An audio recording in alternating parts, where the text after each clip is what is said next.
en cuenta esto, que lo que es legal, o sea, lo que está permitido y lo que está prohibido dentro de un sistema legal, pertenece ese sistema a la cultura que lo creó. Pero perfectamente otra cultura, cada cultura del planeta, crea su propio sistema de lo que está prohibido y lo que está permitido. Entonces, el problema ahí claramente es ese, ¿no? Estamos en presencia de una persona que pertenece a una cultura donde en esa cultura, ¿cómo se entierra a un familiar? Y se lo entierra dentro de la casa. Se hace un hoyo en el piso y se lo entierra ahí. ¿Cómo se lo entierra? Bueno, eso es lo que varía entre cada cultura. Hay gente que entierra a sus muertos acostados, otros sentados, otros en cuclillas, otros en posición fetal, otros parados. Es decir, ¿cómo enterrar parados? Sí, hay culturas, digamos, en el mundo donde entierran a sus muertos parados. La cuestión es más, hay culturas en el planeta que no entierran a sus muertos, ¿no? Por ejemplo, los mongoles tienen esa práctica. O sea, se muere un mongol y es dejado ahí para que sea comido por los animales. Porque ellos entienden que esa es la manera de devolverle a la naturaleza lo que la naturaleza les dio durante toda la vida. Lo dejan, sencillamente vieron que los mongoles son muy nómades, no son muy sedentarios de andar creando grandes ciudades. Se imaginarán, habrán visto alguna serie o algo donde ven esas tolderías, ¿no? Las gurtas, pero no, no entierran siquiera a sus muertos. Hay algunos, ahora vamos a ver qué pasaba con los comechingones, qué hacían los comechingones con sus muertos, si los enterraban o no, cómo los enterraban, qué hacían, qué no, y va a encontrar una práctica cultural que no es ninguna de estas de las que yo le mencioné. Sí los enterraban, pero vamos a ver qué es lo que pasaba, qué es lo que pasaba con ellos. Así que bueno, vamos a comenzar.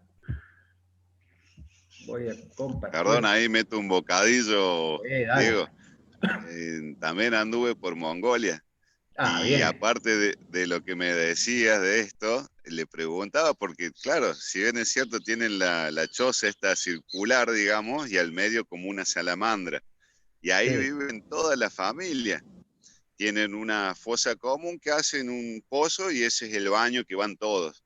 Y después le preguntaba cómo hacían para tener relaciones, porque claro, de una choza. No, vale todo, allá, y con el alcohol también son bravísimos, con el vodka y la leche de yegua fermentada. Oh, No, no, no, son terribles. Cargan las ovejas en las motitos y van con las ovejas. Uh, qué son bárbaro. terribles. Y es Sí, cierto, con los caballitos nosotros lo eso vemos como hacen. terrible. Ellos a sí mismos nunca se van a ver como terribles, ¿no? O sea, nosotros desde afuera, desde otra cultura, siempre vamos a ver como terrible o como, no sé, qué loco, qué raro. Terrible no en sentido, che, que esto No, no por puede ahí ser, no puede pasar. terrible en el sentido de que toman, están casi todo el tiempo en pedo. Y por ahí hacen cosas, viste, abusos con las chicas y todo esto, que bueno, que es medio bárbaro, ¿no?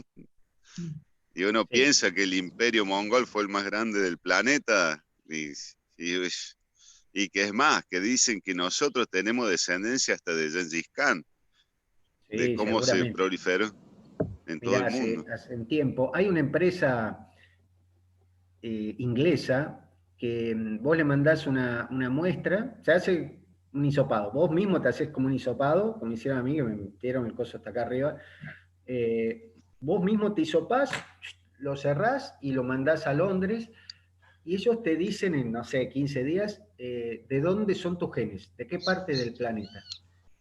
Y Residente, de calle 13, lo conocerán al cantante, Residente, bueno, hizo esto y después él fue recorriendo, dice, es re loco, porque tengo sangre de los lugares que yo menos pensaba que podía tener, ¿no? Y eso me muestra que es hacia el pasado, generación tras generación tras generación, la movilidad dentro del planeta era cada vez mayor, porque los seres humanos comenzaron a ser sedentarios y a arraigarse a la Tierra no más allá de unos 8.000 años atrás, en todo el mundo. Entonces, en la historia de la humanidad es nada. O sea, eran todos nómades, éramos todos nómades, y nuestros familiares hacia atrás seguramente anduvieron por el planeta persiguiendo a sus animales de presa, Hay unos recolectando. videos muy conmovedores de eso, de cuando les entregan el análisis. Sí, Son, sí, es re muy, lindo eso, la muy experiencia. conmovedor. Sí, sí. Están en YouTube los videos esos. Está la serie en YouTube de Residente que muestra, después fue a cada lugar que le dijeron y se conectó con la gente. Y fue a Mongolia. Yo no podía creer que tuviese. Yo, que soy centroamericano, ¿cómo iba a pensar que iba a tener sangre mongola? Es lo que vos decís, o sea, y se fue él puso, donde va empieza a tocar, ¿no? Empieza a experimentar con la música del lugar, y dice que en Mongolia fue tremendamente fuerte lo que sintió. Dice que yo sentí que eso era mío. Cuando me puse a tocar con ellos fue fantástico.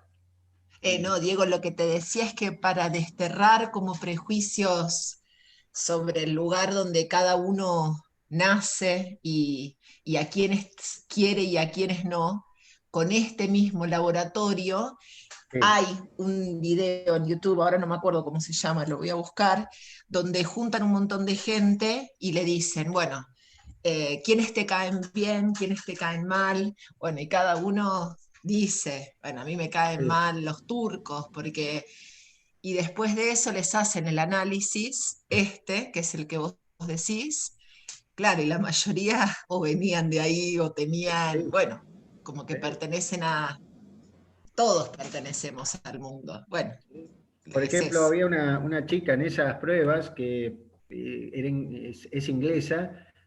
¿Vos qué odias? Odio a los franceses.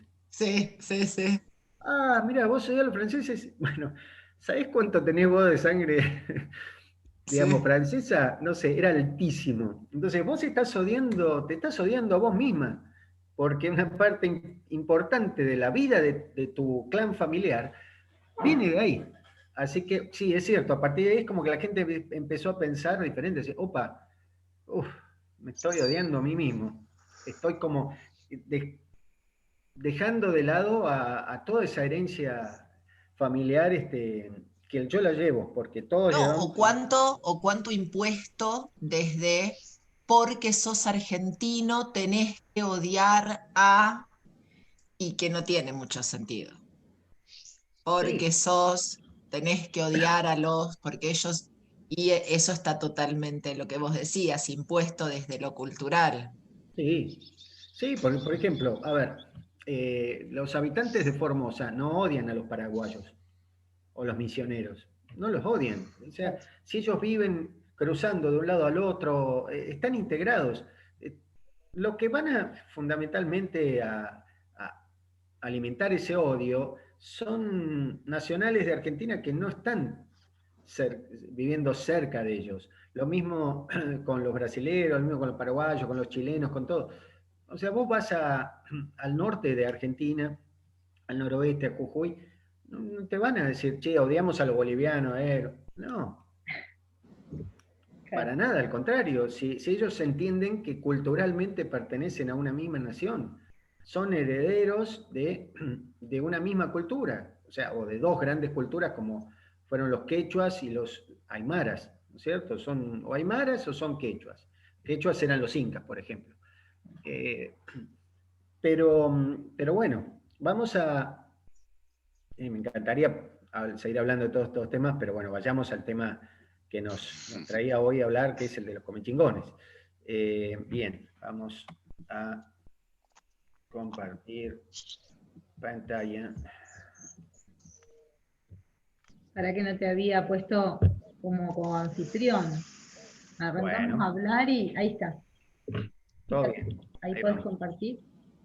Perfecto. Bueno, vamos a...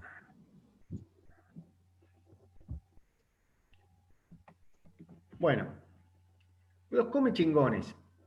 Lo primero que tenemos para decir ayer se armó una linda charla con Marina, que me consultaba, ¿no? Sobre la palabra come chingón, ¿no? Acá yo les expongo las tres principales creencias respecto de dónde viene la palabra come chingón. En algunos casos se menciona que ahí me equivoqué, puse Salavirón y es Sanavirón con N.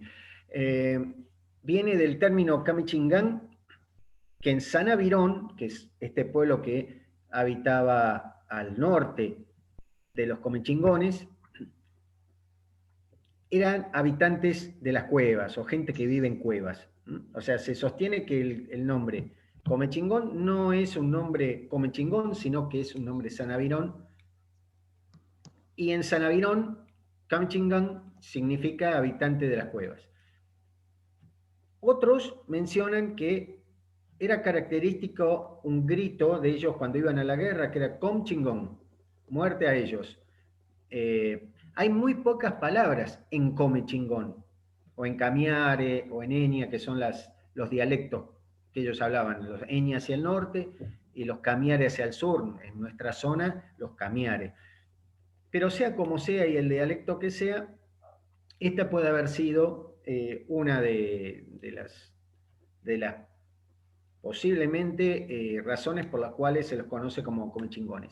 Pero nuevamente, no es que ellos se llamaban a sí mismos comechingones, sino que esto es lo que vieron los españoles cuando fueron a la guerra con ellos. Ellos los escuchaban decir, com chingón, y bueno, yo te voy a llamar comechingón. Si estoy queriendo saber cómo te llamas y veo que vos repetís hasta el hartazgo esta palabra, que no sé qué me estás queriendo decir, bueno, sos un comechingón, flaco. Si lo único que venís a pelear con nosotros y te la pasás diciendo com chingón, bueno, sos comechingón.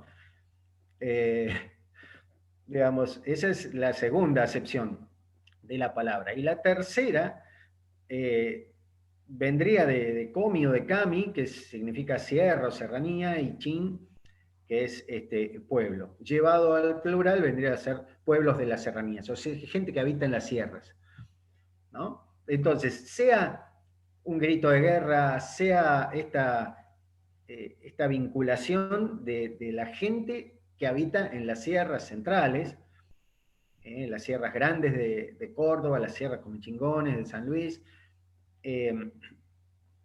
o estos que creen, estas personas que creen, estamos hablando de especialistas, ¿no? Que son los lingüistas, los especialistas en idiomas de otras culturas. Algunos sostienen que lo que se está haciendo acá es mostrar una de las características fundamentales de ellos, que era gente que habitaba las cuevas, porque los sanavirones no vivían en cuevas. Es más, era muy difícil en el norte de Córdoba, sur de Santiago del Estero, en las salas de Salinas Grandes, era muy difícil encontrar una cueva para habitar. Ellos hacían montículos, sobreelevaban artificialmente la tierra, por aparte era tierra que ellos tienen grandes ríos en Santiago del Estero, el Dulce, el Salado, y en la época de crecida se inunda todo. Entonces ellos hacían montículos artificiales de unos 3 metros de alto de tierra, y arriba de ese montículo hacían sus casas con palos y con barro. O sea, nada que ver con el sistema de vivienda Comechingón. Entonces, bueno, puede haber sido tranquilamente que Comechingón hable de esta característica de ellos. A ver si... Ahí está. Encontramos en los comechingones 3 tipos, después vamos a desarrollar un poquito más los asentamientos permanentes. Ellos tenían 3 tipos de hábitat.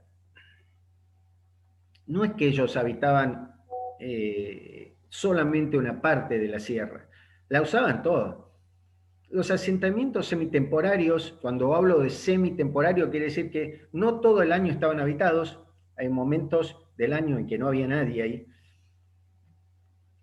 Los semitemporarios de altura, que son los que se encuentran en el filo o prácticamente en el filo, generalmente eran aleros o cuevas.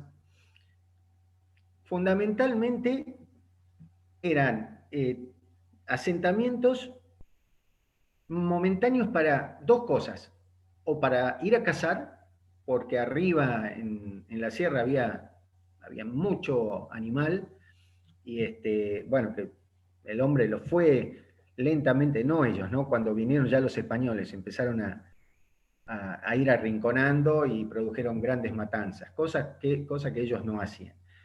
Entonces, o eran, digamos, estos aleros donde, o cuevas donde yo vivía temporariamente cuando iba con un grupo de caza, o lo dedicaba a rituales. Bueno, digamos, ¿por qué? ¿Por qué acá? ¿Por qué arriba en la sierra? ¿Por qué en el filo? Porque estoy más cerca de las deidades, estoy más cerca de los dioses si estoy arriba. Entonces yo quiero invocar a los dioses, invocar que tenga mejores cosechas, que haya más animales, fertilidad en las mujeres de mi tribu. Bueno, bárbaro, voy allá arriba a hacerlo, ¿no? Eran como oratorios, no lo vinculemos con nuestra religión, ¿eh? Pero lugares donde se iba a orar y a realizar prácticas chamánicas ligadas a todas estas cosas. Pero no eran permanentes, no vamos a encontrar, si los arqueólogos que han trabajado allí ya han encontrado con que prácticamente cuando excavan ahí no encuentran muchos artefactos, muchas cosas, claro, porque esta gente no vivía ahí. Con suerte puedes encontrar una punta de flecha, pero no vas a encontrar cerámica, porque ellos cuando estaban ahí, a lo sumo se llevaban una pequeña vasija para almacenar agua de alguno de los ríos de allá arriba, pero no más que eso. Y su arma para cazar, que el arma después se la llevaban, no la dejaban ahí. Entonces es lógico que no se encuentre prácticamente nada ahí. Sí, aunque son escasos, digamos, algún tipo de pintura rupestre o de tallado en la piedra o petroglifo que puedan estar asociado a estas prácticas espirituales.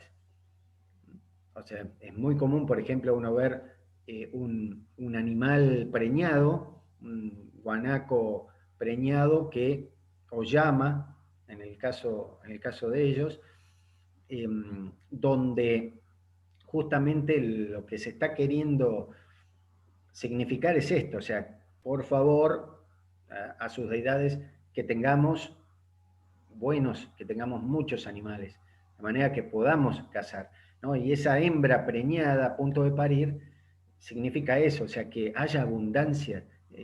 No los queremos matar a todos, ni mucho menos. Lo que queremos es justamente que se reproduzcan, así nunca nos va a faltar el alimento, la carne, la lana y absolutamente todo, porque usaban todo de los guanacos o de las llamas. Los asentamientos permanentes estaban en el pedemonte. Digamos, por ejemplo, en lo que nosotros diríamos desde los 1200 metros hasta los 800 metros sobre el nivel del mar, en esa franja generalmente estaban los asentamientos permanentes. O sea, Merlo fue fundada, y antes Piedra Blanca, que existía bastante tiempo antes que fuera fundada Merlo en 1797, ahí vivían ellos. Y es como decíamos ayer, ¿a dónde se va a radicar el español? Y yo lo voy a sepultar al vago, lo voy a sepultar. O sea, voy a hacer desaparecer, eso es lo que hicieron. Hicieron desaparecer a los comechingones.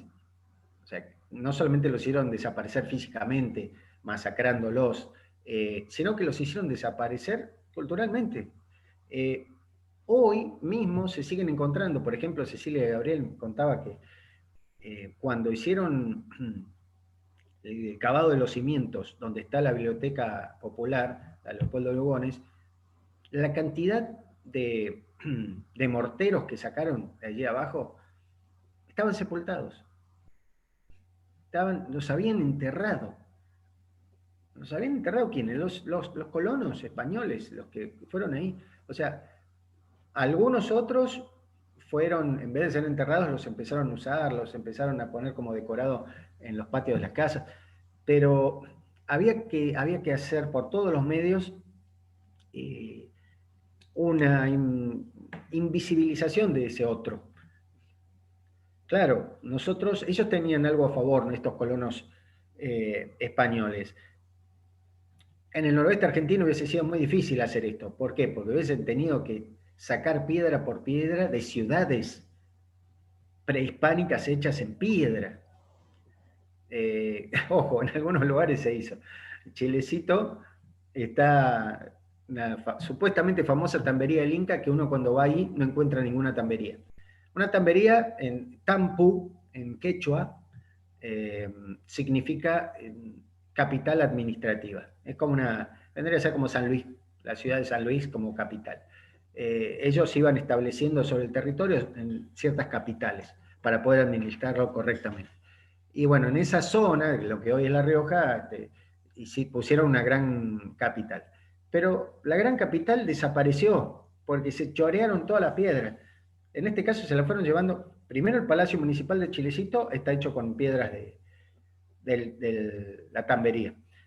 Y gran parte de las casas, de las primeras casas, las más antiguas de Chilecito, están hechos con la piedra de este lugar. Entonces, también a veces es posible hacer desaparecer una construcción, pero es como mucho más difícil.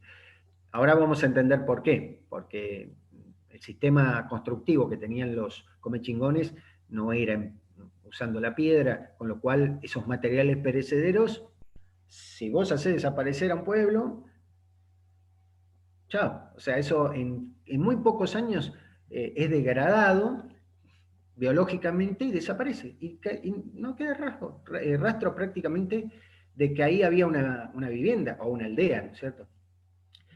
Y los asentamientos semipermanentes de llanura. Diego, Los asentamientos semipermanentes bien de llanura, o sea, de la parte más Diego, baja. Sí. voy a hacer una pregunta. Dale. Vos marcabas la diferencia de, bueno, con la llegada de los españoles, arrasaron con la cultura comechingona. Sí, Eso arrasaron con es, ellos también. bueno, pero eso es, ¿se aplica como ley a cualquier cultura invasora o existió en algún momento alguna cultura que a lo que haya conquistado haya querido conservar? Me parece que si la hay, debe ser una, porque todas como idiosincrasia tienen el destruir y el imponer la propia, ¿o no? ¿O existe Sí, alguna que haya sí. respetado?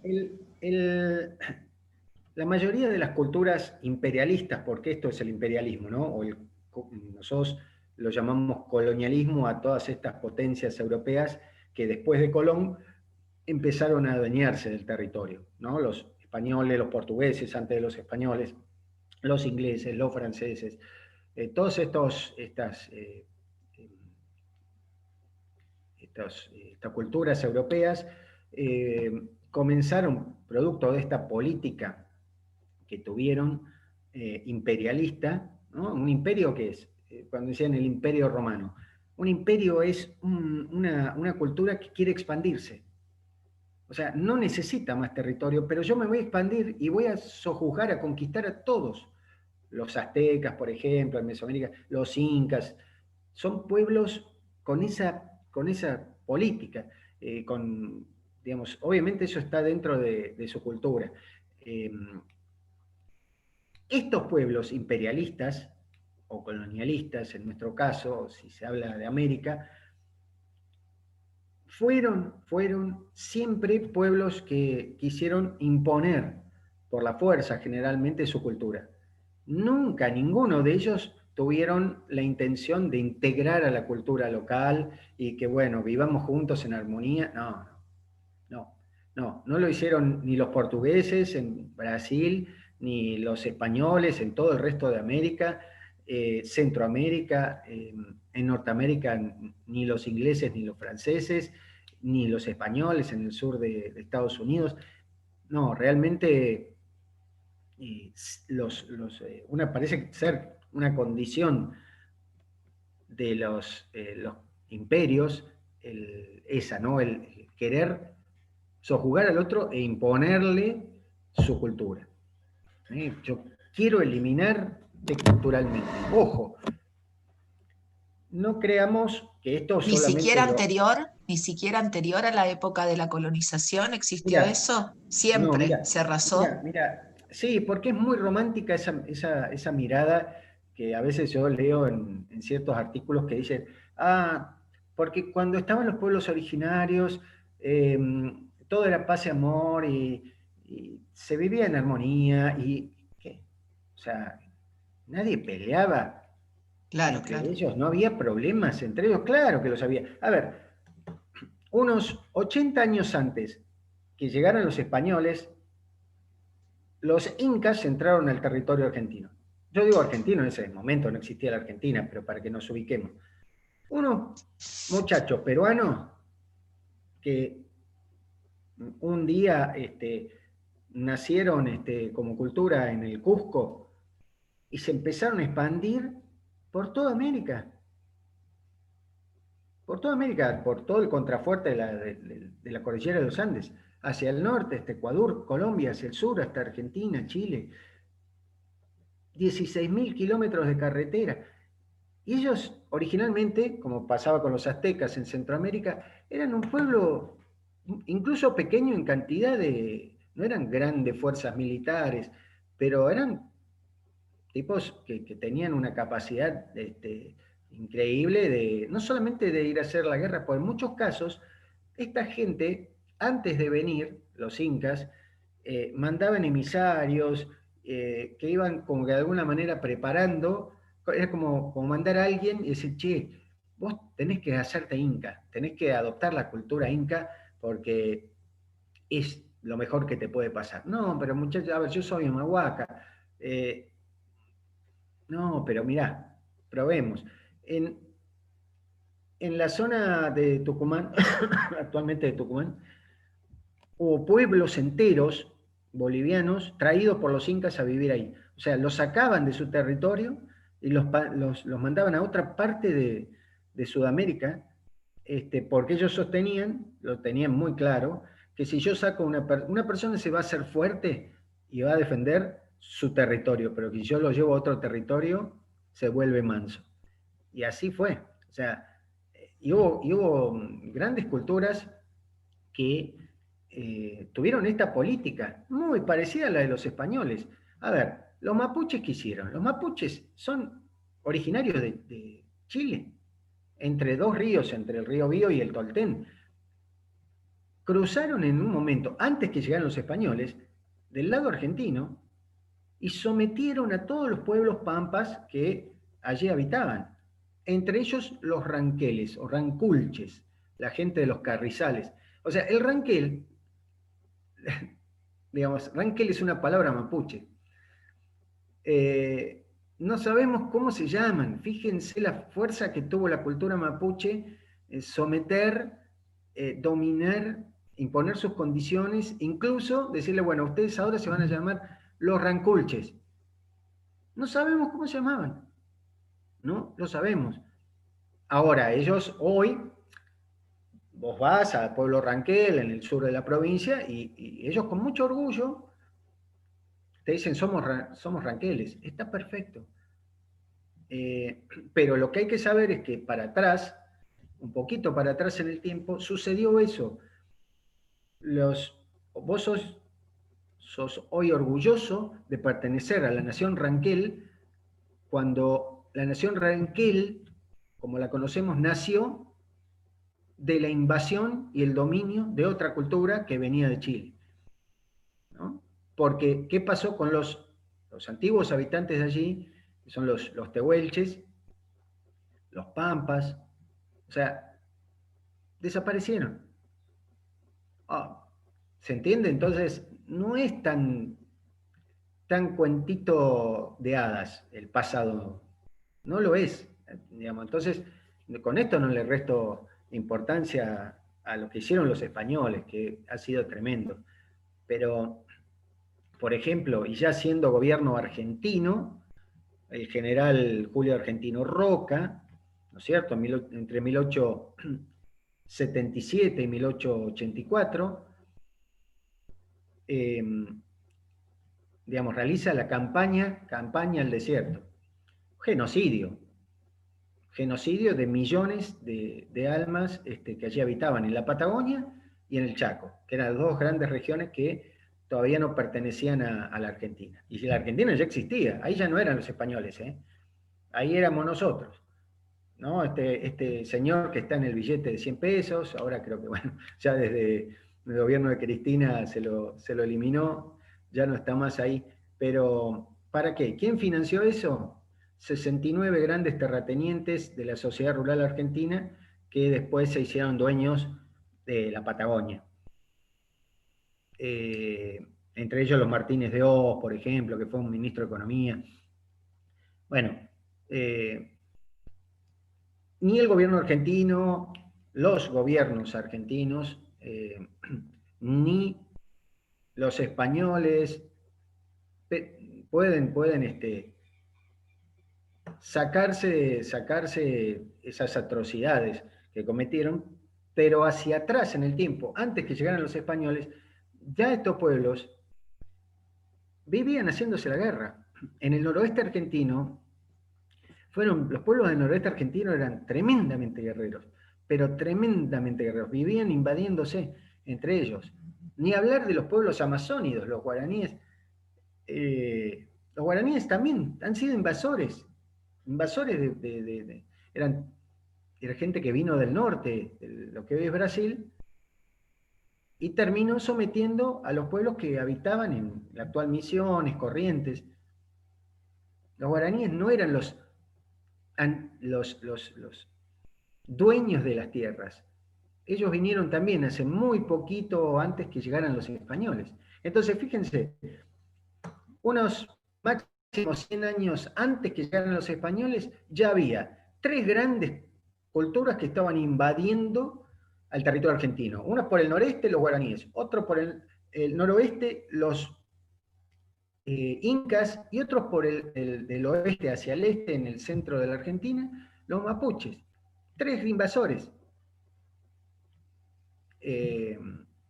Pero bueno, sí, también hay casos en esa época, de gente de pueblos que llevaban una relación bastante buena, armónica, no estaban en guerra unos con otros. Ese tipo de situaciones también se dio.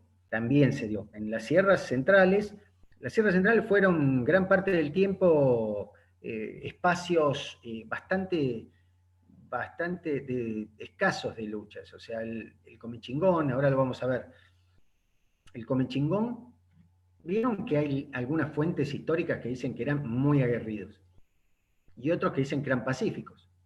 Otros que dicen que eran pacíficos, pero se volvieron aguerridos cuando vinieron los españoles, ¿no? 3 versiones. Entonces, uno dice, ¿eran pacíficos? ¿Eran guerreros? Entonces, ¿qué dice la antropología? Fíjate quién escribe, porque nadie escribe sin tener intereses. Nadie.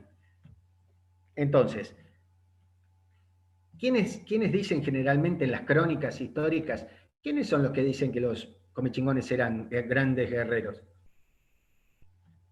Los jefes militares españoles, que tenían que pedirle guita, hombres, armas, alimentos al rey.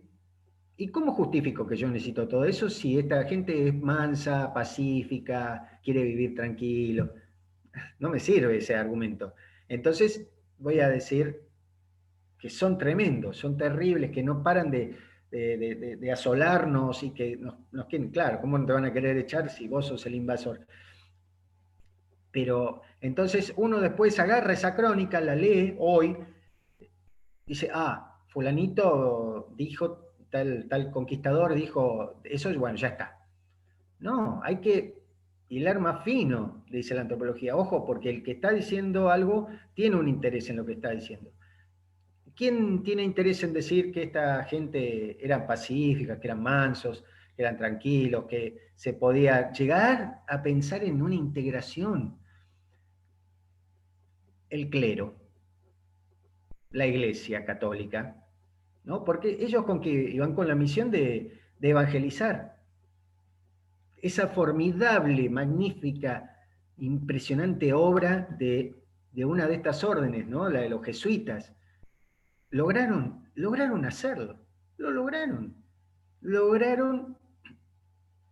ellos crearon pequeños pueblos, invitaron a que los originarios fueran a vivir ahí, les enseñaron un montón de oficios, de cosas, empezaron, esta gente empezó a desarrollarse artísticamente, musicalmente, en todo. Fue maravilloso lo que hicieron, y obviamente también les enseñaron el idioma español y les enseñaron la fe cristiana. Pero sin usar un arma, sin usar un arma. ¿Qué pasó? Esto empezó a molestar a los grandes señores encomenderos, que se estaban quedando sin mano de obra. ¿Y dónde está todo el mundo? ¿Dónde se fueron? Al pueblo, a las estancias jesuíticas, eran esto. Eran estas pequeñas aldeas que creaban la Iglesia Católica, que esta gente empezó a vivir ahí. Entonces se quedaron sin mano de obra. Entonces empezaron a hacer las mil y una como para que esta orden fuese expulsada, como finalmente sucedió, de América. Porque era peligrosa para el negocio. Estos muchachos están para ser explotados, para ser usados hasta que se mueran. No, decía la Iglesia, no es así. Ven, se puede, no es necesario venir con armas y querer imponerles nuestra cultura. Si podemos hacerlo de manera pacífica, pues lo vamos a hacer también, porque a ver, la Iglesia Católica también quiso imponer su fe. Imagínense, pero seguramente cuando vemos las crónicas y detrás de esa crónica hay un cura, vamos a encontrar que generalmente sostienen esto. No, son unos hermanos que son fantásticos, tienen una creatividad fabulosa, y nosotros lo único que tenemos que hacer es aprender su idioma, empezar a integrarnos con ellos. No, son pacíficos. Esto es lo que pasa, ¿no? Que según la fuente, o sea, quien esté hablando, puede decir que ellos hayan sido una cosa y hayan sido otra. Y en la realidad no sabemos, porque no tenemos forma, no estamos ahí con ellos como para saberlo. Si ustedes me preguntan, yo creo que ellos eran una cultura pacífica en general, eran una cultura pacífica, pero que cuando llegaron los españoles, como cualquiera haría, si se te mete alguien en tu casa, lo vas a querer expulsar. Esto fue lo mismo. Tampoco irnos al extremo de decir, no, todo era paz y amor. No, pero porque había algunas peleas entre caciques por el territorio, pero eran temas menores. Nunca era todo un pueblo yendo a la guerra contra otro pueblo. Hacia el interior del mundo de los comechingones. Por ejemplo, los comechingones históricamente estaban en guerra, sí, con los ranqueles. Los ranqueles sí eran muchachos aguerridos, si los hay. Los ranqueles vivían queriendo asolar el territorio de otros y querían meterse en territorio de otros. Y obviamente que los comechingones ahí estaban para frenarlos. Perfecto, pero no eran pueblos que tuvieran esta actitud imperialista de querer empezar a extender sus dominios. No, nosotros estamos acá en la Sierra Central, estamos bien, no queremos más tierra, estamos bárbaros acá. Tenemos agua, tenemos animales, tenemos todo. Ahora, si alguien se viene a meter con nosotros, sí, nos vamos a defender, porque este es nuestro lugar. Así que eso es básicamente lo que pasó. Ellos tuvieron un sistema económico mixto. A ver, el ser humano está en la zona de las sierras centrales desde hace unos 8.000 años. Los dos sitios arqueológicos más antiguos son los de Intihuasi, en San Luis, la gruta de Intihuasi, y en la Pampa de Olaen, en Córdoba, un sitio que se llama Yampitín. Con lo cual a esta gente se las conoce como los ayampitines. No existía la presencia del hombre, no, al menos no ha sido encontrada, más atrás en el tiempo. O sea, no hace tanto tiempo que está el hombre viviendo en nuestras sierras centrales. Antes no había hombres. Ustedes saben que el hombre nació en África y recién ingresa a América, después de un largo proceso, hace unos 40.000 años atrás, por el estrecho de Bering primero, en esa época estábamos en un periodo de glaciación, la última glaciación, entonces Asia y América estaban unidas por un bloque de hielo. Y por ahí pasaron, siguiendo a sus animales de presa, pasaron sin darse cuenta que entraban a un nuevo continente.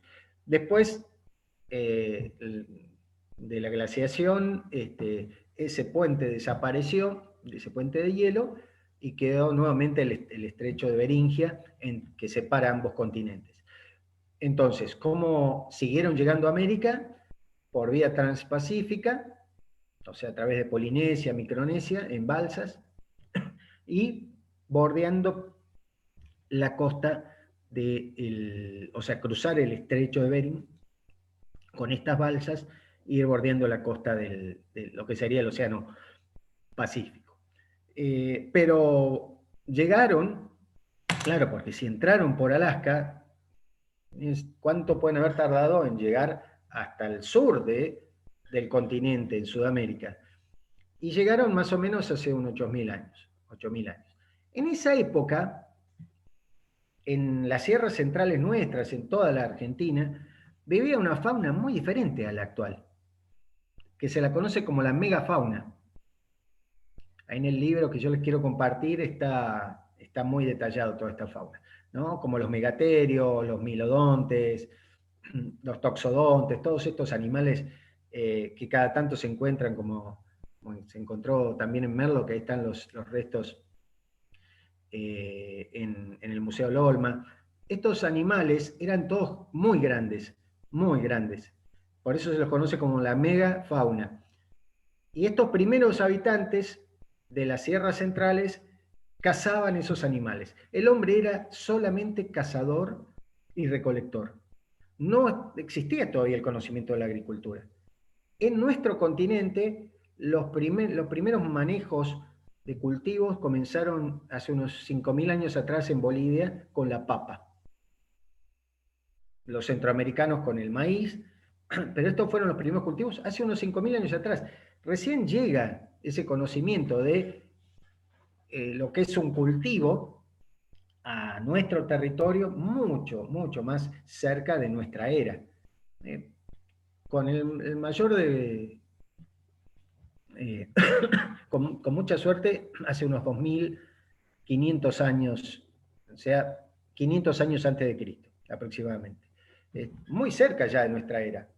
Entonces, cuando nosotros decimos, los comechingones eran agricultores, sí, obviamente, si estamos hablando del 1500, cuando llegaron los españoles, ya tenían el conocimiento de la agricultura. Pero ellos siguieron teniendo un sistema que otros pueblos de la Argentina no, se transformaron en agricultores y dejaron de ser cazadores. Ellos siguieron siendo agricultores y nunca, o sea, siguieron siendo cazadores y recolectores y nunca abandonaron estas prácticas que son antiguas, ¿no? La agricultura es un conocimiento mucho más actual, como también sucede con el pastoreo de animales, fundamentalmente de llamas, ¿no? A los científicos no se terminan de poner de acuerdo si ellos eran verdaderamente pastores o traían, con estos intercambios que tenían con los pueblos que estaban en el noroeste argentino, con quienes más estaban emparentados, gran parte de la conexión que ellos tenían de intercambio de cosas era con los pueblos del noroeste, con los diaguitas, los calchaquíes, que sí eran netamente pastores, es probable que hayan intercambiado llamas por productos de ellos, pero no están seguros los científicos si ellos tenían verdaderamente el conocimiento del manejo del animal.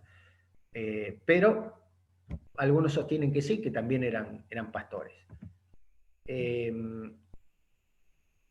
Bien.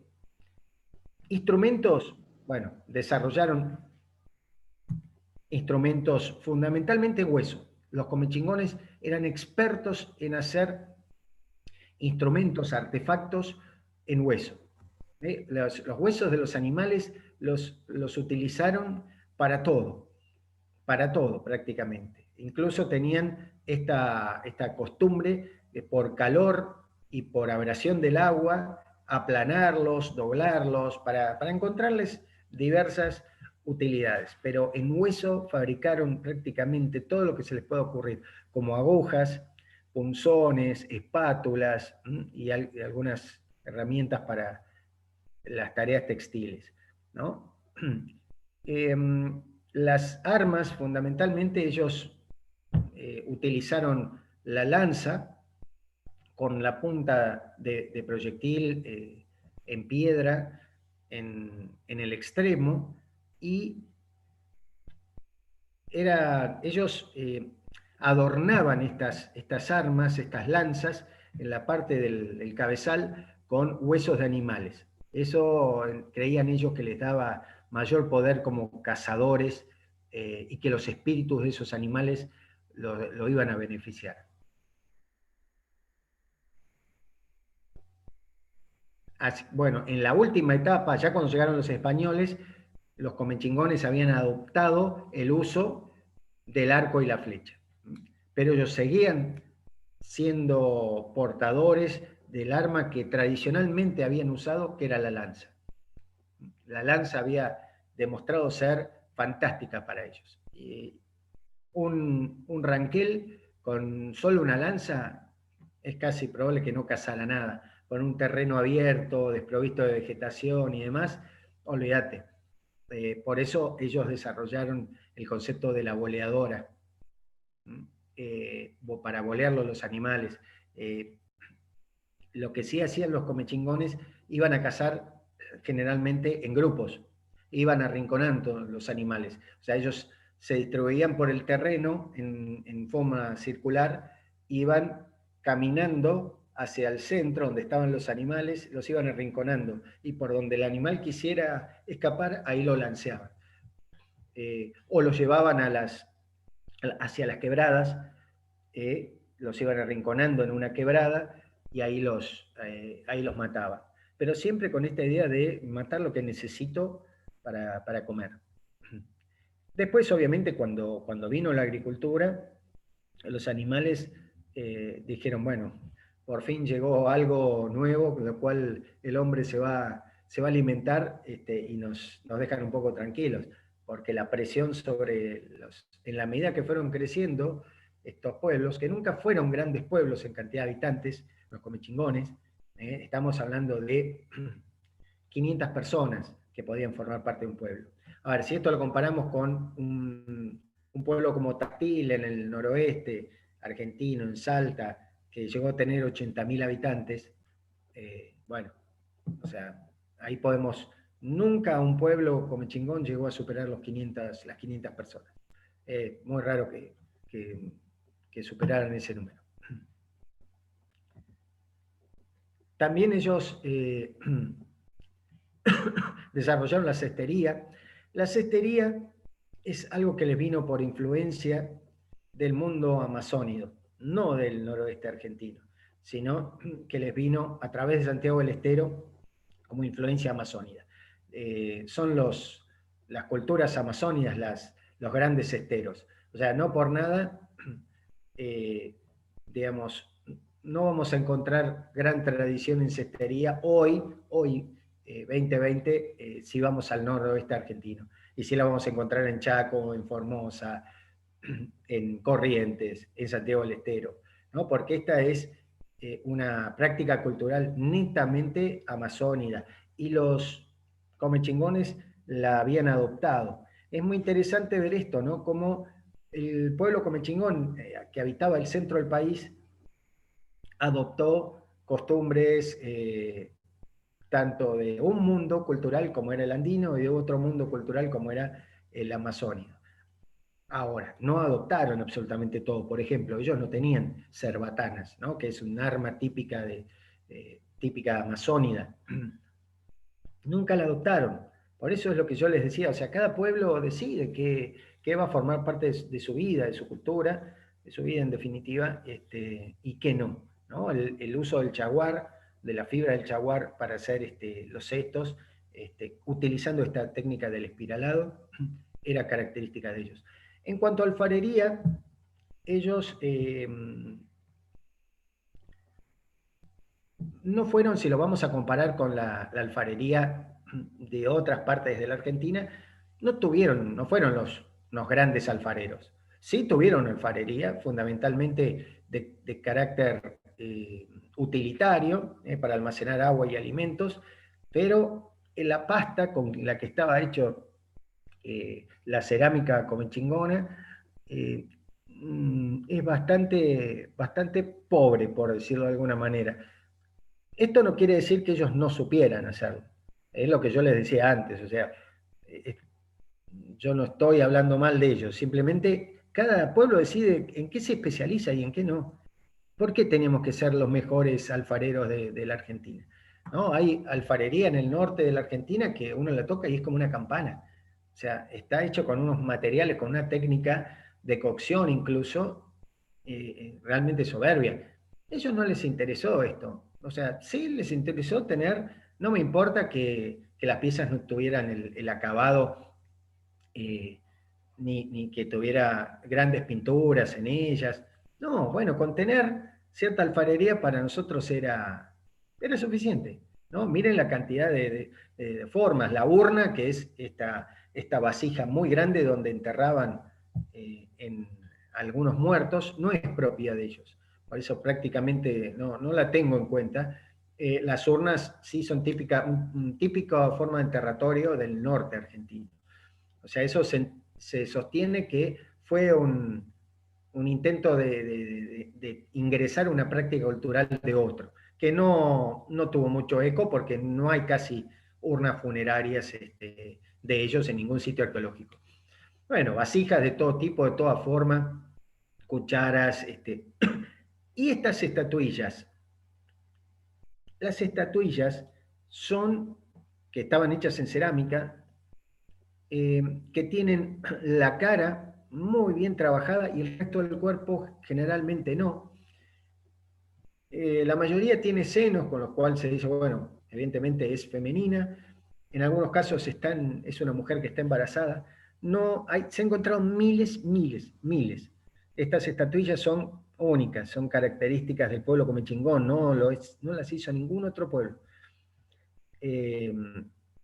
Y se sostiene que su razón de hacerse tiene que ver con características rituales, ¿no?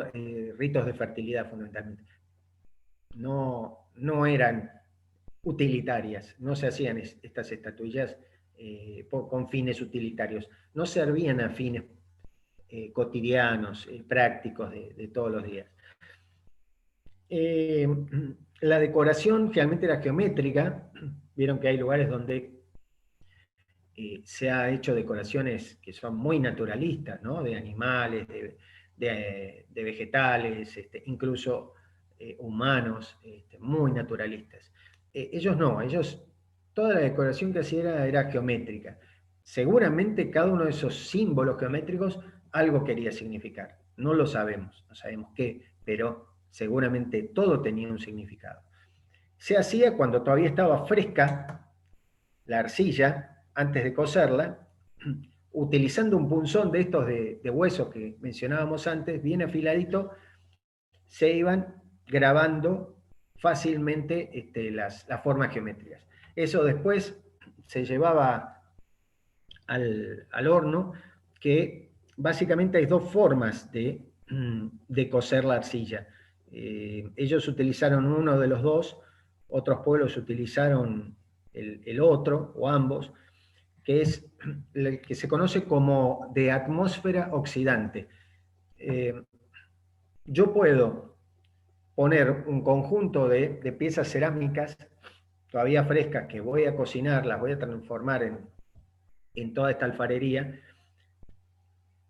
Puedo hacer en el fondo, poner piedras, hacer un fuego importante allí, de manera que las piedras tomen ese calor, poner arriba las vasijas y dejar que se cocinen. Pero la diferencia está en si tapo ese lugar, que quede como una olla a presión, o que lo dejo abierto. Si yo lo dejo abierto, el color va a ser el color característico que nosotros vemos en las piezas cerámicas, ese color ladrillo. Si yo tapo, cierro eso y hago como una olla a presión, lo tengo así durante un día y después lo saco, el color de esa cerámica va a ser negra. Entonces, la cerámica negra es una técnica que se utiliza para cocinar para cocer todas las piezas cerámicas sin la presencia de oxígeno. Por eso tiene ese color negro. Bien, bueno. Acá están lo que mencionaba de las estatuillas. Una cosa importante, nunca le fueron mostradas estas estatuillas a los españoles. O sea, las encuentran no hay ningún relato de la época de la colonia que mencione las estatuillas. ¿Por qué hablamos ahora de las estatuillas? Por los arqueólogos, que excavando ciertos sitios encuentran las estatuillas, pero no hay ningún relato. Y lo que se sostiene es esto, que eran tan sagradas para ellos que nunca se las exhibieron a los españoles, ni aún ante estar en una situación ya de vida o muerte, se las exhibieron. También, obviamente, en lítica, cuando hablamos de lítica, los arqueólogos se refieren a lo que está hecho en piedra, ¿no?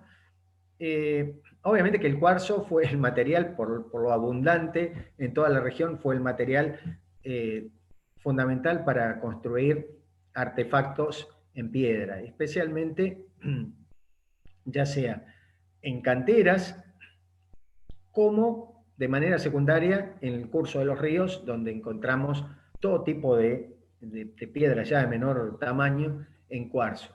De acuerdo a la forma original que tiene esa piedra que estoy encontrando, trato de tallarla para darle alguna utilidad, ¿no? Ese es el artefacto. Es decir, bueno, yo tengo acá un pedazo de cuarzo, ¿y para qué me puede servir esto? Bueno, a ver,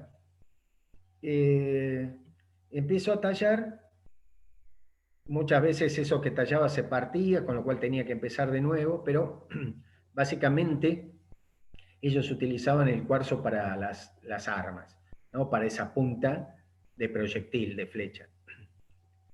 También hacían cuchillos en piedra. Yo tengo algunos cuchillos que he encontrado así, aisladamente, de ir por el campo y encontrar, no saben la cantidad de cosas. Uno cuando sale a buscar, generalmente busca a punta de flecha, y hay un montón de artefactos que vos le pasás por arriba pensando que es una piedra más y es un artefacto como chingón.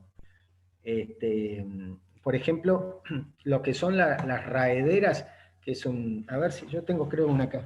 A ver.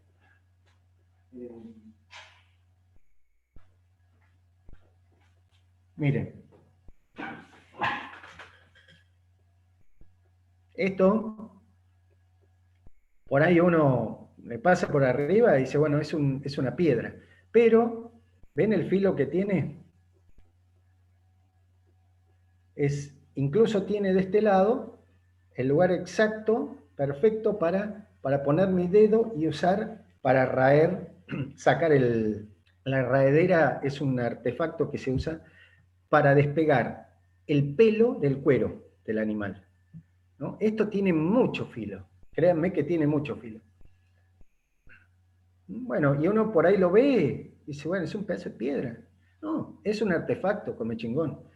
Es un artefacto de ellos. En muchos casos hay muchas cosas, mucho material que para el arqueólogo, obviamente, que tiene el ojo entrenado, no se le pasa por alto, pero que el común de la gente, o sea, lo que está buscando es la punta de flecha, y la punta de flecha es un artefacto posible. Las puntas que ellos tenían eran la más antigua, la que usaban en las lanzas, era la lanceolada, que es una, a ver, más o menos, es como la hoja de laurel, más o menos si se buscan la hoja de laurel, eso se le llama lanceolada. Eran grandes, eran muy grandes.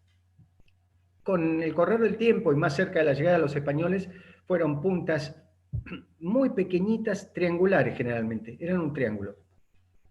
La base, justamente para la punta, para poder ser utilizada en un arco, ya no puedo usar esas tremendas puntas grandotas, pesadas, que son las que yo ataba a la lanza.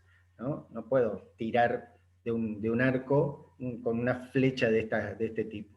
Necesito una flecha mucho más pequeñita. Entonces, hacia el final, ya cuando llegaron los españoles, y que ellos ya habían adoptado el arco y la flecha, que les sirve para cazar pequeños animales, no los grandes animales,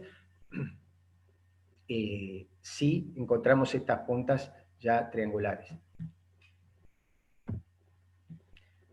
Bien, en cuanto a la economía, ellos, bueno, como decíamos, tenían una economía que era mixta. Fundamentalmente, si hablamos de recolección, recolectaban la algarroba, el chañar, o sea, el fruto del algarroba, el chañar, el piquillín y el mistol. Con algunos de ellos elaboraban sus bebidas alcohólicas, que tenían muy bajo índice de alcoholemia, la loja y la chicha. Utilizaban el sistema de pozos de almacenaje, o silos, que digamos, cavaban pozos de aproximadamente 10 metros en la tierra, con un diámetro de 5 metros, y allí almacenaban todos estos elementos que ellos recolectaban, justamente para poder conservarlos y que no se los coman los animales, o que no venga nadie del pueblo vecino y me intente robar lo que yo coseché con tanto esfuerzo. Para poder mantenerlas, las semillas eran tostadas previamente. Eso las mantenía mucho más tiempo. Y llegaron a encontrarse en algunos sitios hasta 150 de estos pozos de almacenaje juntos. O sea, están hablando de más o menos 20.000 kilos de almacenamiento solamente de recolección, ¿no? Tengo que sumarle la casa y tengo que sumar la agricultura. Bueno, esta era una práctica usual en ellos,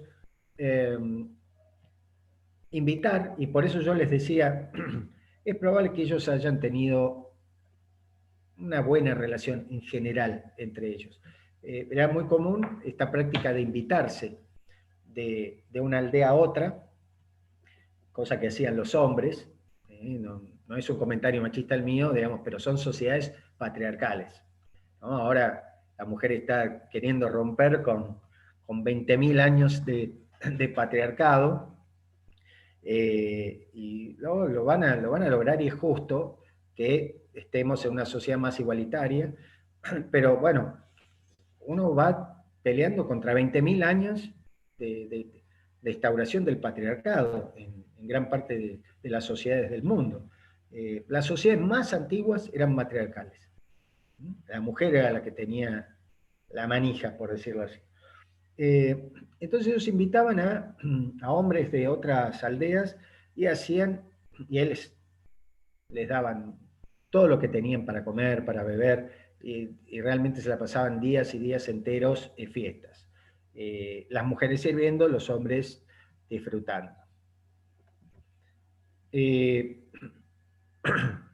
En cuanto a la agricultura, poco es lo que nos queda. Algunas conanas, algunos morteros, algunas manos de morteros, algunas asadas hechas en piedra, y las marcas o surcos que ellos utilizaban para poder realizar la agricultura. Como siempre, un agricultor, o sea, un cultivo necesita agua. Y todos los arroyos nuestros tenían abundante agua. No estamos hablando de miles de habitantes que consumían millones de litros de agua. No tenían campo de golf como tenemos nosotros para consumir agua, o sea, se consumía muchísima menos agua que la que consumimos nosotros, o sea, que los ríos, y esa era una época, cuando llega el español, era más húmeda todavía, había más agua. Y ellos lo que hacían era desviar el cauce de los arroyos previamente al desvío del campo, preparaban todo un terreno bastante plano, lo enmarcaban con piedras, haciendo taludes entre piedra y tierra y barro, como tenemos nuestras represas. Nosotros hoy en día con una tecnología un poquito más desarrollada, pero con el mismo principio. O sea, preparo un terreno para almacenar el agua. Después desvío el curso de un arroyo, lleno de agua ese lugar, y después lo vuelvo a cerrar, ese desvío, y el agua empieza lentamente a evaporarse.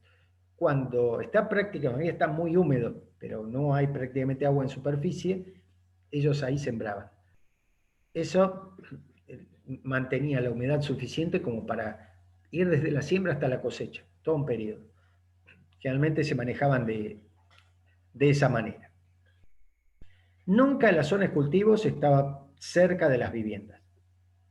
Digamos, las zonas de cultivo estaban bastante alejadas de la zona de viviendas, como si fueran chacras hoy en día. Acá lo que yo les decía, que la ganadería no está comprobada que haya sido algo importante para los comechingones, pero, a ver, para ser ganadero vos tenés que criar las llamas, ¿no es cierto? En este caso las llamas, no otro animal, todavía no habían venido los animales que trajeron los europeos, el caballo, la vaca, la cabra, la oveja, ¿no es cierto? Todos esos animales los trajo el europeo. Ser pastor, ser ganadero, implicaba hacer todo un manejo, así como hacer de los cultivos, de los animales.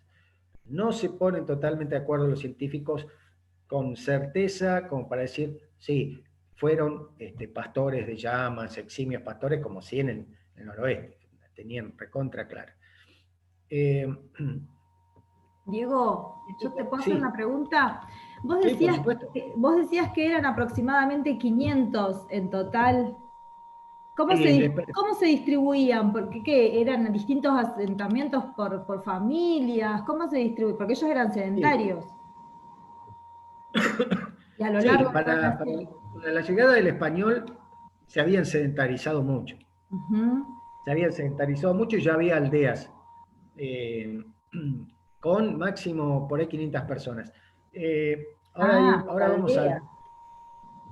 Yo pensé Sí, tenían una vida aldeana. O sea, ¿esto qué quiere decir? ¿Qué es una aldea? Es un conjunto de viviendas generalmente cercanas unas a otras, si bien el patrón de asentamiento era disperso. O sea, ¿qué quiere decir disperso? Que, a ver, yo no armé un pueblo con una casa al lado de la otra. Claro.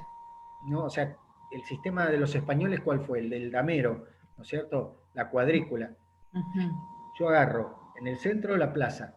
Claro. La plaza Marqués de Sobremonte. ¡Tum! A partir de ahí, primero los edificios públicos más importantes y hacia atrás, creando calles, por eso se lo llama en forma de damero, como si fuera un tablero de damas. Claro. Voy creciendo, pero voy creciendo así, desde un centro, a medida que ese pueblo va creciendo, va ampliándose hacia la periferia. Ellos no se manejaban de ese modo, el patrón de asentamiento no era ese. O sea, a mí me gustó poner mi vivienda acá, la ponía acá. Por ahí tenía a mi vecino más cercano a 300 metros de donde estaba yo. O sea, no es que nosotros llegábamos a una aldea en la forma en que nosotros pensamos que era una aldea. Las viviendas estaban bastante dispersas en el territorio, pero ellos se reconocían como parte de algo en común y pertenecer a una determinada aldea. ¿Cuál era la organización social? ahora vamos a ver, pero vamos Ajá. respondiendo a tu pregunta. La organización social de los comechingones era fundamentalmente la de una tribu. ¿Qué es una tribu, antropológicamente hablando? Es una parcialidad, una cantidad de seres humanos que viven juntos en una aldea y que reconocen una jefatura, que no es de características consanguíneas, no es de sangre. Ajá. Yo tengo un jefe llamado cacique, como por ejemplo mencionan a Yungulo, a Ian Merlo. Bueno, estaba Yungulo, y antes de Yungulo seguramente hubo otros, donde todos los seres humanos que habitaban allí lo reconocían como el jefe. Él tomaba las decisiones. Generalmente eran hereditarios, estas jefaturas, esos cacicazgos eran hereditarios, de padres y a hijos y así. Esta era la organización social y política que tenían ellos. No, estas jefaturas no fueron muy fuertes, muy grandes, muy importantes, se restringían a esa aldea. No había, ¿qué quiero decir con esto? Hay otras partes de la Argentina donde hay grandes caciques. Por ejemplo, en la Patagonia con los mapuches, un cacique dominaba varias provincias de la Argentina. Claro. Este era un jefe por una aldea. Y el otro era tan jefe como este. Pero no estaba el jefe de jefes. Claro. O el gran jefe, como nosotros tenemos ahora el presidente. El gran jefe. ¿No? Y hacia abajo los jefes menores, como son los gobernadores, y hacia abajo los jefes más menores, que son los intendentes. ¿No? Ellos tenían intendentes, y de ahí no pasaba. No los llamaban intendentes, ojo, pero como para que más o menos tengan la idea. De ese tipo de organización sociopolítica no pasaron. También, digamos, podemos decir que evolucionaron, porque la organización social hace varios miles de años atrás, donde estaba esta megafauna que yo les mencionaba, era la de bandas, ¿no? Una banda es, antropología, una banda es un grupo de personas que están unidos por lazos de sangre, que viven juntos. Entonces ahí el jefe, ni siquiera podemos llamarlo cacique, es el abuelo generalmente de la familia. Después se muere el abuelo, queda mi padre, después en algún momento me tocará a mí o le tocará a un hermano, pero cuando llegan los españoles ya los comechingones tenían esta vida tribal, ¿no? Donde sí, había un jefe, pero que por ahí no era pariente directo mío, pero yo lo reconocía como jefe, ¿no? Estaba este tipo de situación en cuanto a la organización social. Bien.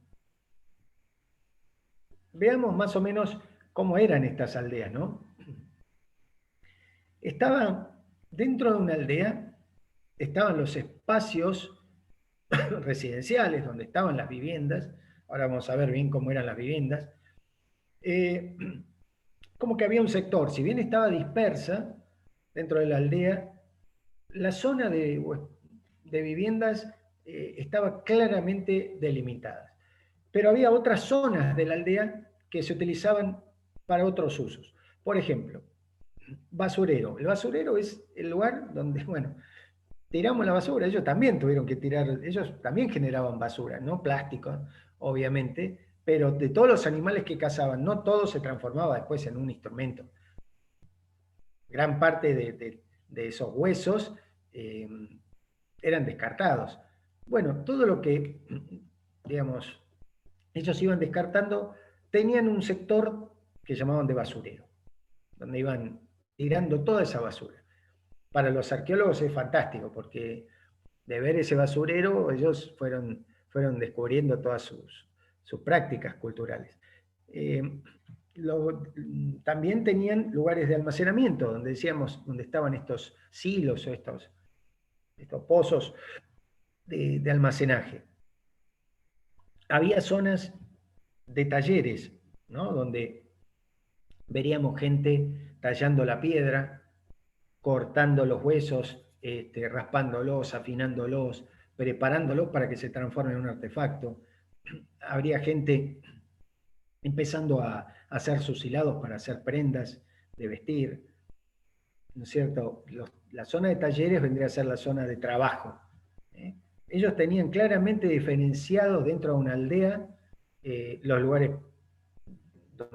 donde vivo, donde voy a dormir, el lugar donde trabajo, los sitios de faena de animales también, por ejemplo, la zona agrícola, la zona donde estaban las parcelas para cultivar.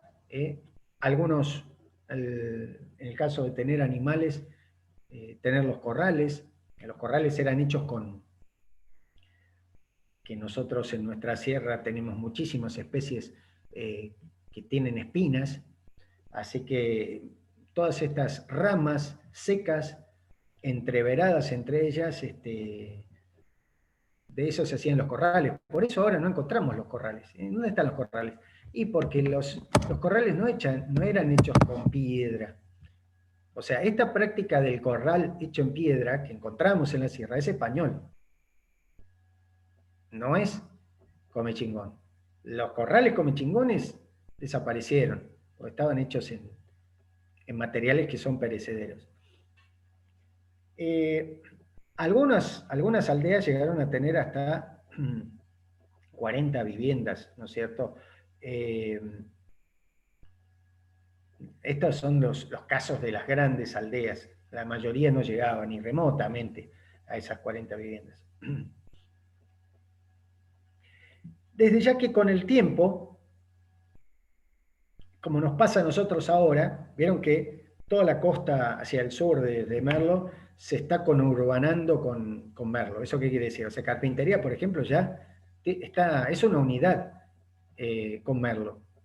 No está separado de Merlo, ya están unidos, ¿no? Y esto va a ir, en la medida que vaya desarrollándose la zona, va a ir extendiéndose hacia el sur. En algún momento va a ser como toda una gran unidad, si bien va a estar jurisdiccionalmente siempre dividido, esto es Merlo, esto es Carpintería, esto es Los Molles, Cortaderas, Esto le pasó a ellos.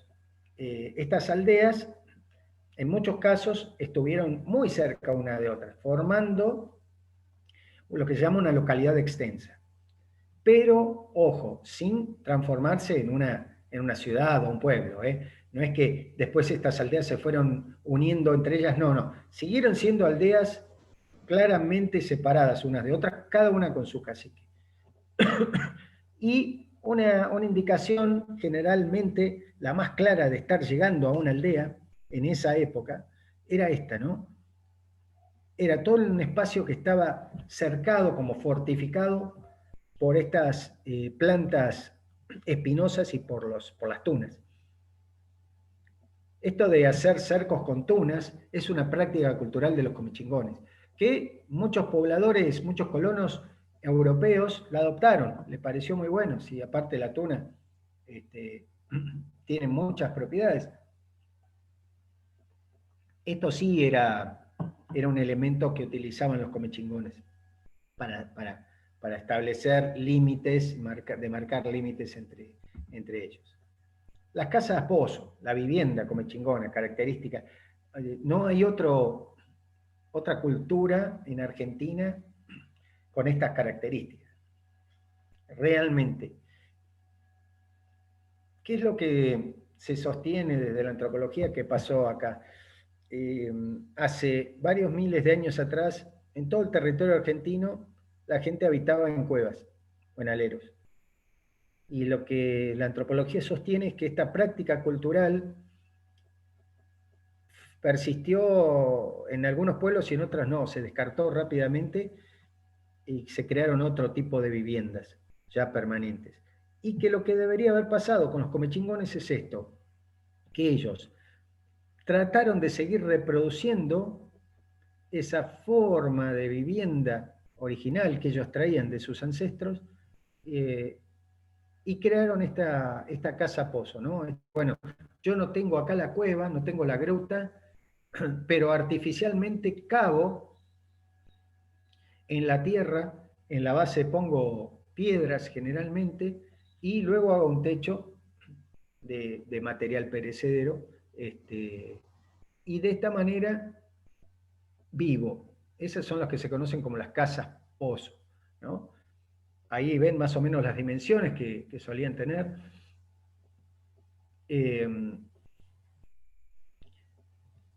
Esto tiene que ver, por ejemplo, con lo que mencionaba Romina vos hoy de este hombre que quería enterrar a la persona en su casa. Bueno, los comechingones lo hubiesen enterrado en su casa, pues ellos enterraban a sus muertos en sus viviendas. No tenían cementerios como tenemos nosotros. Ellos enterraban a los muertos en el piso de sus viviendas. Hay otros pueblos de Argentina que tienen prácticas. Por ejemplo, embalsamaban a sus muertos y los sentaban en una parte de la casa. Y ahí estaban, conviviendo con ellos. En el interior también se hacía el fuego para cocinar los alimentos. Y había un cierto trabajo, digamos, de molienda y de alimentación que se hacía en la casa. Generalmente la molienda para fabricar alimentos era algo individual. Cada una de estas viviendas donde habitaba una familia se dedicaba a eso. Y siempre adentro de la casa estaba el fuego y, bueno, como ustedes decían, esto de la promiscuidad de los mongoles. Bueno, estamos hablando de una casa pozo con toda una familia y habría, sí, seguramente una cierta promiscuidad. Entendida desde nuestra cultura como promiscuidad, ¿me explico? O sea, ellos no lo veían, no se veían como promiscuos, o sea, ellos simplemente representaban su cultura y ellos vivían todos en una casa. Los guaraníes, por ejemplo, tienen una práctica muy interesante. Ellos viven en las casas que llaman malocas, hechas con piedra y barro, pero son viviendas donde viven 15, 20 familias todas juntas, sin ningún tipo de separación, de nada, ahí adentro. 15 a 20 familias viviendo todas juntas, y no todas están emparentadas de sangre unas con otras, pero bueno, como ven, en el caso nuestro, los comechingones, no, cada familia, que era familia de sangre, vivía en una casa, tenía su casa. Obviamente que los hijos en algún momento iban a irse y formar su familia y construir una nueva casa dentro de la aldea o se irían a otro lado, pero nunca llegaron a esta situación de vivir varias familias todas juntas en una vivienda. No, una vivienda, una familia.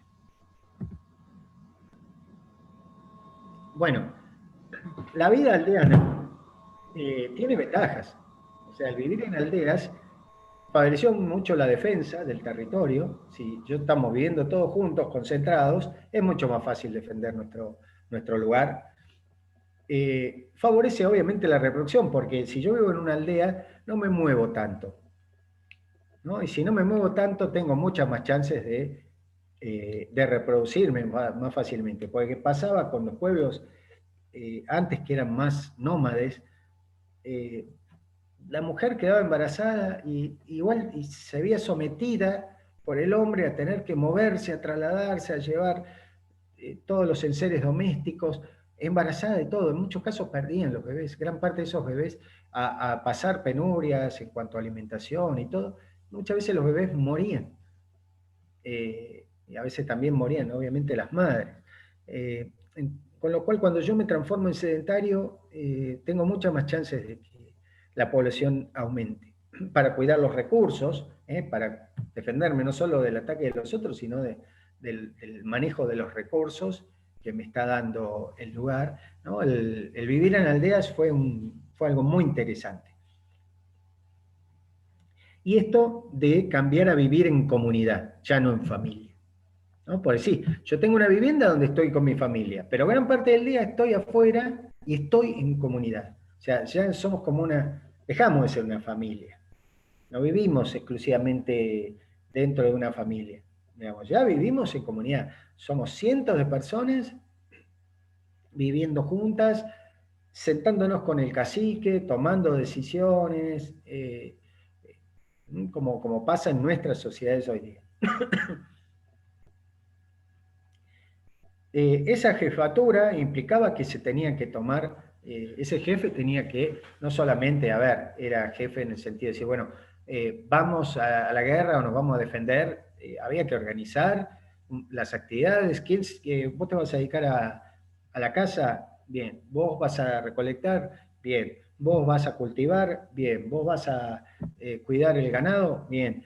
O sea, las divisiones típicas entre las cosas que hacía el hombre y la mujer, la cerámica o los tejidos o las cesterías son actividades netamente femeninas, ¿no? Bueno, y así se fue especializando dentro de una aldea, se iban especializando.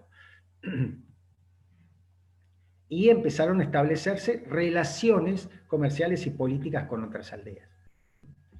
Esto es la llegada de los españoles. ¿Cómo andamos? Vamos a usar las 9. Bueno, en todo caso, pues ya nos quedamos sin tiempo. Yo ahora igual les comparto todo el power. Faltaba ver el tema de las creencias religiosas, los rituales, la forma de enterramiento, territorios que tenían los comechingones. Está todo en el power. En todo caso, se los voy a dejar para que lo lean ustedes después. Y obviamente seguimos en contacto. Yo lo que les quería pedir es, si ustedes pueden, mandarme un correo, así o si no, les comparto yo mi correo, así les mando ese libro sobre los comechingones, ¿no? Sí. Que está hecho por 2 arqueólogos que son los que más saben sobre el tema de los comechingones en Córdoba, en el Museo de Antropología de Córdoba. No es obligatorio, es simplemente un libro que yo quiero darles para aportar a que ustedes tengan más conocimiento acerca de esto, ¿no? Cuando hablen de los comechingones, cuando hablen de nuestros originarios, que lo hablen con todo este conocimiento. Pero no es obligatorio. Lo que sí es parte de este curso es un trabajo final que van a tener que desarrollar. A ver. ¿Qué pasó?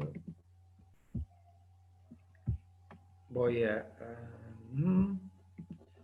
ver si lo encuentro seguramente aquí.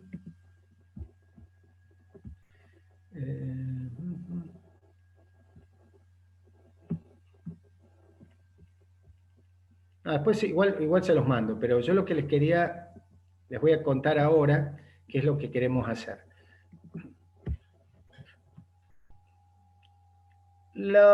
En principio, en teorías, si somos muy estrictos, la antropología no podría hacer ningún tipo de investigación actualmente sobre los comechingones. Y digo en sentido estricto porque, ¿qué es lo que pasa? ¿Se acuerdan que decíamos que la antropología trabaja con seres vivos? Entonces nosotros tendríamos que tener a los comechingones acá, presentes como para entrevistarlos y que ellos nos cuenten cómo son. Si eso lo tuviéramos, bueno, lo hacemos, pero muy fácilmente. Esa lamentablemente no es nuestra situación. Pero yo creo, como varios antropólogos, creemos que podemos de todos modos trabajar hoy con los comechingones. Yo les contaba el caso de este informante mío en esta investigación en el Azud, que dijo claramente, y yo le creo, pero le creo absolutamente, que su abuela era una chamana, una sanadora comechingona. Y estamos hablando del siglo pasado, el siglo XX, una mujer que habitó el siglo XX. Entonces, estas cosas empiezan a pasar. Pero no es que los comechingones habían desaparecido, no dicen los libros que desaparecieron. Yo hablo con la gente y me doy cuenta que no desaparecieron. Yo por lo menos encontré una persona, ¿no? que claramente dice, no, pará, si mi abuela era comechingona. Yo no quiero que ustedes se pongan a buscar una persona así para, digamos, encontrarla y tener una entrevista con ellos. Lo que a mí sí me gustaría, para hacer esto lo más práctico posible, es que ustedes tengan una pequeña entrevista. Y cuando digo una entrevista, no me refiero a que tengan que estar físicamente delante de esa persona, por la situación en la que estamos, claramente, no es por ahí tan fácil andar moviéndonos. Si puede hacer una entrevista personal, obviamente que va a ser mejor. En lo posible con 5 personas, cada uno de ustedes con 5 personas, y donde ustedes puedan grabar lo que la gente les dice. Y que ustedes sencillamente le pregunten a esa persona que en lo posible, no es obligatorio, sea una persona nacida y criada en Merlo o en cualquier otra localidad cercana a Merlo, que le pregunten qué piensan de los comechingones. ¿Qué piensa usted de los comechingones? Así, una pregunta totalmente abierta, sin imponer ningún tipo de condición o ir de alguna manera marcándole a la gente qué es lo que ustedes quieren que ellos respondan. Preguntarle a 5 personas nacidas y criadas qué son los comechingones para ellos. Para usted, ¿qué es? Digamos, ¿cómo eran los comechingones? ¿No? Y dejar que la gente responda. Algunos, si les dicen 3 palabras, serán solamente 3 palabras. Si alguno se pone a charlar y dice un montón de cosas, será un relato más extenso. Que después eso ustedes lo desgraben, esa grabación la pasen a un documento, las pongan todas juntas y hagan una breve reflexión de ustedes sobre la experiencia que tuvieron al estar con esas personas hablando de los comechingones. O sea, porque yo voy a recibir un relato de una persona que habla de los comechingones. Digamos, solamente ustedes van a haber estado haciendo esa entrevista, ¿no? Entonces, está bueno que ustedes digan, yo noté, por ejemplo, mucho amor en la forma en que hablaban. Esta persona fue despectiva con ellos, estaba enojado. Bueno, todo eso, que es muy interesante, solamente lo pueden saber ustedes, que son los que más allá de lo que diga un relato por escrito, ustedes saben qué pasó. Entonces, básicamente eso. Tomar 5 personas en lo posible, nacidas y criadas en lo posible, que tengan cierta edad, que no sean obviamente un niño, un adolescente, sino gente grande, pero digo en lo posible. Si no puede ser una persona que no haya nacido, pero que hace bastante esté viviendo en la zona. Hacerles una entrevista, después de grabar esa entrevista y mandármela junto con esa reflexión de parte de ustedes. Yo lo que voy a hacer es juntar todo eso, todos los relatos de todos ustedes. Voy a hacer una reflexión antropológica como antropólogo de lo que estoy leyendo y se las voy a mandar a todos ustedes, porque después está bueno que todos lean los relatos de todos. Y lo que buscamos con este trabajo es darnos cuenta que los comechingones están más vivos que nunca. En la memoria colectiva nuestra, están más vivos que nunca. O sea, no han muerto, no han desaparecido. No los hemos vencido. Digo, me pongo del lado de afuera,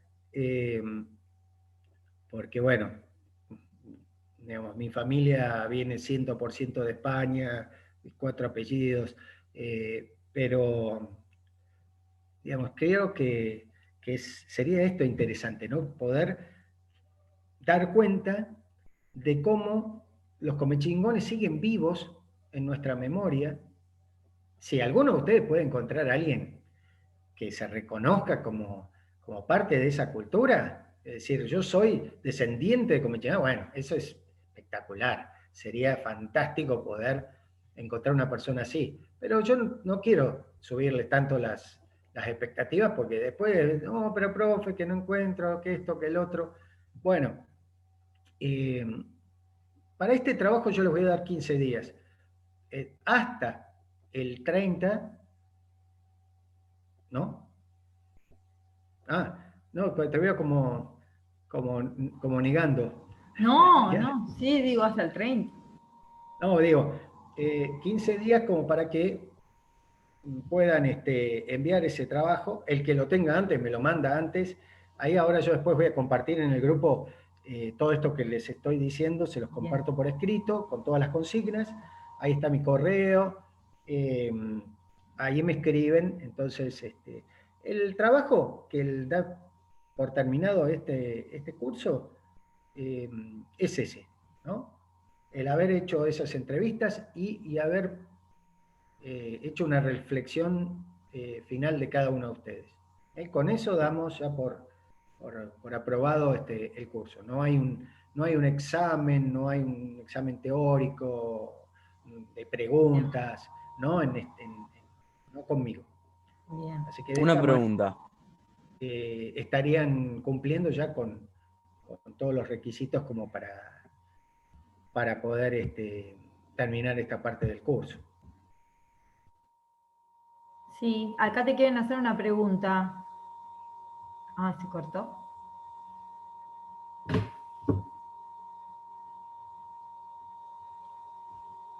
¿Se cortó?